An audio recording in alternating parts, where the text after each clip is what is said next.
Class 9 chapter 1 part 6 का आज last topic है law of exponent for real numbers. पढ़ चुके हैं कि अगर बेस सेम होता है तो मल्टीप्लाई में पावर ऐड हो जाती है। ए कोई नंबर है, कोई नेचुरल नंबर है, अगर वो सेम है जैसे 2 और 2 तो उनकी जो पावर है मल्टीप्लाई करने पर ऐड हो जाती है, यानी ए की power m multiply by a की power n is equal to a raise to the power m plus n।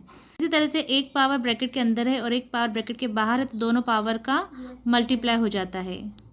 आप सीख चुके हैं कि ए की पावर 0 इज इक्वल टू 1 होता है। किसी भी नंबर की पावर अगर 0 है तो उसकी वैल्यू 1 होती है। अगर यहाँ पर m 0 है तो ए की पावर 0 1 हो जाएगा, 1 upon a raise to the power n, 1 upon a raise to the power n। इसका हम रेसिप्रोकल लेंगे तो क्या हो जाएगा, ए की पावर -1 जो प्लस पावर है वो नेगेटिव हो जाएगी। We can now extend the law of negative exponent to. अब यहाँ पर सेम, यहाँ पर देखिए बेस सेम है, 17 बेस है और एक पावर पॉजिटिव है, एक पावर नेगेटिव है। तो बेस सेम होता है तो पावर ऐड हो जाती है, तो दोनों पावर को ऐड करेंगे तो प्लस माइनस माइनस हो जाएगा और 2 - 5 हो जाएगा -3, क्योंकि नेगेटिव नंबर बड़ा है। तो 17 रेज टू द पावर -3 को हम 1 अपॉन 17 की पावर 3 भी लिख सकते हैं। यहाँ पर एक पावर ब्रैकेट के अंदर है, एक बाहर है, तो पावर का मल्टीप्लाई हो जाएगा। एक प्लस का नंबर है, एक माइनस का नंबर का मल्टीप्लाई माइनस होता है। इसी तरह से यहाँ पर बेस सेम है, 23 बेस है, यहाँ -10 है, और जब हम इसको ऊपर ले जाएंगे 23 की पावर 7 को तो क्या हो जाएगा, डिवाइड से मल्टीप्लाई में चला जाएगा तो 23 की पावर -7 हो जाएगा। जब दोनों पावर ऐड करेंगे तो -10 -7 -17 हो जाएगा। अब यहाँ पर देखिए बेस सेम नहीं है, 7 है, यहाँ पर 9 है, तो यहाँ पे पावर हम प्लस नहीं कर सकते हैं। तो हम क्या करेंगे, 7 और 9 को मल्टीप्लाई कर देंगे और एक साथ पावर -3 लगा देंगे। आगे की एक्सरसाइज में आप इस तरह के सम्स देखेंगे जिसमें जो पावर है वो रेशनल के फॉर्म में है। अब यहाँ पर देखिए, let a is greater than 0 B a real number and n is a positive integer, then n root a is equal to b if b raise to the power n is equal to a। यहाँ पर देखो, अगर हम n root a को हम इस तरह से ब्रैकेट में 1 अपॉन n लिख सकते हैं और दोनों साइड हम n पावर का मल्टीप्लाई करेंगे तो क्या हो जाएगा, यहाँ पर n से n कैंसिल हो जाएगा और यहाँ b की पावर n बचेगा। इस तरह से इसको हम क्या लिख सकते हैं, रूट n है तो इसको हम इस तरह से भी लिख सकते हैं 1 अपॉन n, ये और ये एक ही बात है, इज इक्वल टू b। अब दोनों में हम पावर n कर सकते हैं तो यहाँ पर n से n कैंसिल हो जाएगा, तो यहाँ सिर्फ a की पावर 1 मतलब a बचेगा और यहाँ b raise to the power n। तो इसको हम इस तरह से भी लिख सकते हैं। इस तरह से यहाँ b raise to the power n is equal to a आ गया and b is greater than 0, जो b की वैल्यू है वो 0 से बड़ी होना चाहिए। In the language of exponent we define n radical a is equal to a raise to the power 1/n। तो यहाँ मैंने अभी आपको बताया कि इसको हम इस तरह से भी लिख सकते हैं। सो इन पर्टिकुलर क्यूब रूट 2, इसको हम किस तरह से लिख सकते हैं, 2 रेज टू द पावर 1/3, इसको हम इस तरीके से भी लिख सकते हैं। तो अब ये वाला जो सम है यहाँ पर देखिए 4 रेज टू द पावर 3/2, इसको हम दो तरीके से सॉल्व कर सकते हैं। पहला तरीका है कि इसमें हम 3/2 को हम इस तरह से लिख सकते हैं 1/2 इंटू 3, इसका मतलब भी 3/2 होता है, तो हम इस तरह से लिख सकते हैं 4 1/2 और पावर हम लगा देंगे बाहर, क्योंकि एक पावर ब्रैकेट के अंदर होती है और एक पावर ब्रैकेट के बाहर होती है तो उसका मल्टीप्लाई हो जाता है, तो इसका मतलब भी होता है 3/2 को हमने इस तरह से लिख दिया। अब यहाँ पर देखिए, इसको हम इस तरह से लिख सकते हैं, n रूट a को हम क्या लिख सकते हैं, a raise to the power 1/n, इसको इस तरह से भी लिख सकते हैं और इसको इस तरह से भी लिख सकते हैं। तो यहाँ पे 4 की पावर 1/2 है, इसको हम इस तरह से भी लिख सकते हैं स्क्वायर रूट 4, यहाँ पे 2 लिखने की ज़रूरत नहीं होती स्क्वायर रूट में, और रेज टू द पावर 3, और 4 का स्क्वायर रूट आपको पता है 2 होता है, 2 की पावर 3 हो जाएगा। ये 4 का स्क्वायर रूट 2 लिखेंगे, 2 की पावर 3 होता है 8, 2 को 3 टाइम्स मल्टीप्लाई करेंगे, 2 इंटू 2 इंटू 2, 2 2 ज़ा 4, 4 2 ज़ा 8, तो आंसर इज 8। तो इसको हम इस तरीके से भी सॉल्व कर सकते हैं। और अब सेकंड हम इसको इस तरह से लिख सकते हैं, 4 की पावर 3/2 को पहले हमने क्या किया था, 1/2 को अंदर लिखा था और 3 बाहर ले लिया था। अब इसको हम इस तरह से भी लिख सकते हैं, 4 क्यूब लिख सकते हैं और बाहर क्या हो जाएगा, नीचे अपॉन में 2 है तो 1/2, इसका मतलब भी 3/2 होता है। यहाँ पहले हमने 1/2 लिया था, 3 बाहर लिया था, अब यहाँ 3 को अंदर ले लिया 1/2। तो ऐसे भी आप सॉल्व कर सकते हैं और इस तरह से भी आप इसको चेंज करके सॉल्व कर सकते हैं। तो 4 क्यूब क्या हो जाएगा, 4 को 3 बार मल्टीप्लाई करेंगे, 4 × 4 × 4, तो क्या हो जाएगा, 4 4 = 16, 16 4 = 64 की पावर 1/2। अब ये इस फॉर्म से हम इसको इस फॉर्म में लिख सकते हैं। तो स्क्वायर रूट ऑफ 64 इस तरह से भी लिख सकते हैं, डायरेक्टली भी लिख सकते हैं। स्क्वायर रूट ऑफ 64 क्या होता है, 8। 64 का स्क्वायर रूट 8 होता है, 8 8 = 64। तो यहाँ पे भी आंसर 8 आ गया। तो आप चाहे तो इस मेथड से भी कर सकते हैं, कैसे भी आप कर सकते हैं, दोनों करेक्ट हैं। Therefore, we have the following definition: let a is greater than 0 be a real number, let m and n be integers such that m and n have no common factor other than 1। m और n क्या है, integers है और उनका 1 के अलावा कोई भी कॉमन फैक्टर नहीं है। तो मतलब ये को प्राइम नंबर है where n is greater than 0। n की वैल्यू 0 से बड़ी होना चाहिए, 0 नहीं होना चाहिए, नहीं तो वो अनडिफाइंड इन्फिनिटी हो जाएगा। तो a की पावर m/n को हम इस तरह से लिख सकते हैं, ये n मतलब कि 1/n। अगर हम इसको ब्रेक करेंगे तो 1/n × m लिख सकते हैं। तो 1/n को मतलब को हम इस तरह से √n लिख सकते हैं और बाहर m आ जाएगा। तो इसको हम इस फॉर्म में लिख सकते हैं, और या इसको ये m जो है पावर बाद में इसके अंदर आ जाएगी ब्रैकेट के, तो a की पावर m हो जाएगा। तो ये तीनों इक्वल है। इसको ऐसा भी लिख सकते हैं, ऐसा भी लिख सकते हैं। We now have the following extended law of exponents. Let a is greater than 0 B a real number and p and q भी रेशनल नंबर्स। p और q क्या है, एक रेशनल नंबर है। देन वी हैव a की power p dot a की power, base same होता है तो पावर प्लस हो जाती है। p q अगर कोई रेशनल नंबर है तो रेशनल नंबर प्लस हो जाएंगे। ये भी आपको पता है, ब्रैकेट के अंदर एक पावर है, ब्रैकेट के बाहर है तो मल्टीप्लाई हो जाएगा। और p q कैसे है, रेशनल नंबर है। इसी तरह से डिवाइड में है तो पावर माइनस हो जाती है, और अगर अलग अलग मल्टीप्लाई है, प्रोडक्ट में है, बेस अलग अलग है, तो बेस का मल्टीप्लाई होकर पावर एक साथ ऊपर लग जाती है। यहाँ पर देखिए बेस सेम है और ये रेशनल नंबर है, ये p है, ये q है, रेशनल नंबर है, तो पावर प्लस हो जाएगी। इसको हम पूरा सॉल्व करके आंसर आ जाएगा। एक पावर ब्रैकेट के अंदर होती है, बाहर होती है, तो पावर का क्या होता है, मल्टीप्लाई हो जाता है। तो 1/5 का मल्टीप्लाई 4 से हो जाएगा तो 4/5 हो जाएगा। अब यहाँ पर डिवाइड में है, बेस सेम है 7 7, तो पावर क्या हो जाएगी, माइनस हो जाएगी। और इसको हम सॉल्व कर लेंगे, जैसे हम रेशनल सब्ट्रैक्ट करते हैं रेशनल नंबर को, उसी तरह से हम इसको सब्ट्रैक्ट करेंगे। पहले इसका जो डिनोमिनेटर है इसको इक्वल करेंगे और उसके बाद हम माइनस करेंगे। यहाँ पर मल्टीप्लाई में यहाँ बेस अलग अलग है, तो बेस का मल्टीप्लाई हो जाएगा, 13 का मल्टीप्लाई 17 से हो जाएगा, और एक साथ पावर दोनों की सेम है 1/5।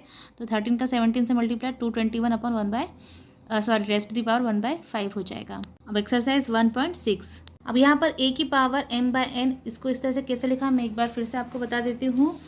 a की पावर m/n, इसको हम इस तरह से लिख सकते हैं, a की पावर 1/n × m। एक ही बात है, m/n को हम 1/n × m लिख सकते हैं। इसका मतलब भी m/n होता है, ये डिवाइड में है n, ये n डिवाइड में होना चाहिए।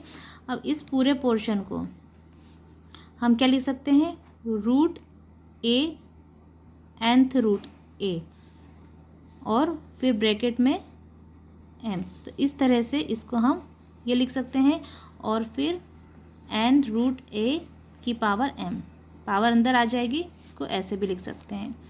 तो इस तरह से ये बना। तो फर्स्ट वाले में तो आप 64 को लिख सकते हैं 8 स्क्वायर, क्योंकि हमको स्क्वायर वाला नंबर चाहिए। क्या उससे क्या होगा कि 2 से 2 कैंसिल हो जाएगा। यहाँ पर हम 32 को 2 की पावर 5 लिख सकते हैं। 125 को हम क्या लिख सकते हैं, 5 की पावर 3।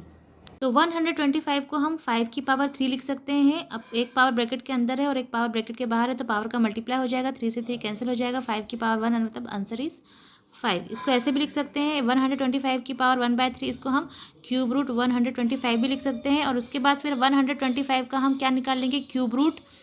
तो क्यूब रूट जब निकालते हैं तो 3 का एक पेयर होता है, 5 2 ज़ा 10, और यहाँ 12 है, 2 इसको दे देंगे तो ये 25 हो जाएगा, 5 5 25, फिर 5 5 25, 5 1 5। तो यहाँ पर 3 टाइम्स 5 आ गया। 3 का एक पेयर होता है क्यूब रूट में, तो आंसर इज 5। तो इसको इस तरह से भी कर सकते हैं और ऐसे भी सॉल्व कर सकते हैं। अब सेकंड वाले में 4 सम है, तो इसमें से मैं ये थर्ड और फोर्थ में आपको सॉल्व करके बताती हूँ। ये दोनों अच्छे से आपको समझ में आ गए तो ये दोनों आप कर लेंगे। फिर भी कोई दिक्कत आती है तो आप मुझे कमेंट बॉक्स में पूछ सकते हैं। अब यहाँ 16 3/4 है, इसको हम इस तरह से लिख सकते हैं, 16 1/4 और 3 को बाहर, ऐसा लिख सकते हैं। या फिर ऐसा भी कर सकते हैं आप कि 3 को अंदर लिख दें और 1/4 को बाहर। अब यहाँ पर 16 को हम क्या लिख सकते हैं, 2 रेज़ टू द पावर 4। 4 का स्क्वायर नहीं लिखेंगे क्योंकि क्योंकि 2 का हमें पावर 4 मिल जाएगी तो पावर से पावर कैंसिल हो जाएगा। 1/4, तो यहाँ हमने 16 को लिखा है 2 की पावर 4, इसको हमने चेंज किया और ये पावर 4, उसके बाद ये पूरा 16 है, 16 रेज़ टू द पावर 1/4 और ये 3, ये 4 से 4 कैंसिल हो जाएगा। 2 की पावर 1 मतलब कि 2 और फिर यहाँ हो जाएगा 2 का क्यूब बचा, मतलब कि आंसर इज़ 8। सेकंड तरीके से अभी आप इसको कर सकते हैं। कैसे करेंगे, 16 क्यूब और बाहर आप पावर कर देंगे 1/4। लेकिन ये वाली जो मेथड है वो लेंदी हो जाएगी क्योंकि आप पहले 16 का क्यूब करेंगे और उसके बाद फिर आप उसका 4th रूट निकालेंगे। तो ये इजी है, इससे भी कर सकते हैं आप और इस तरीके से भी कर सकते हैं। अब यहाँ 20 रेज़ टू द पावर 1 - 1/3, 125 को आपको पता है आप 5 का क्यूब लिख सकते हैं। 5 × 5 × 5, 5 का क्यूब होता है 125 रेज़ टू द पावर -1/3। एक पावर मल्टीप्लाई में होती है, अंदर है बाहर है तो पावर का मल्टीप्लाई हो जाता है, तो 3 से 3 कैंसिल हो जाएगा। तो आंसर इज़ 5 की पावर -1। 5 की पावर -1 को आप क्या लिख सकते हैं, 1/5 की पावर 1 लिखने की ज़रूरत नहीं है, direct 1/5, that is the answer.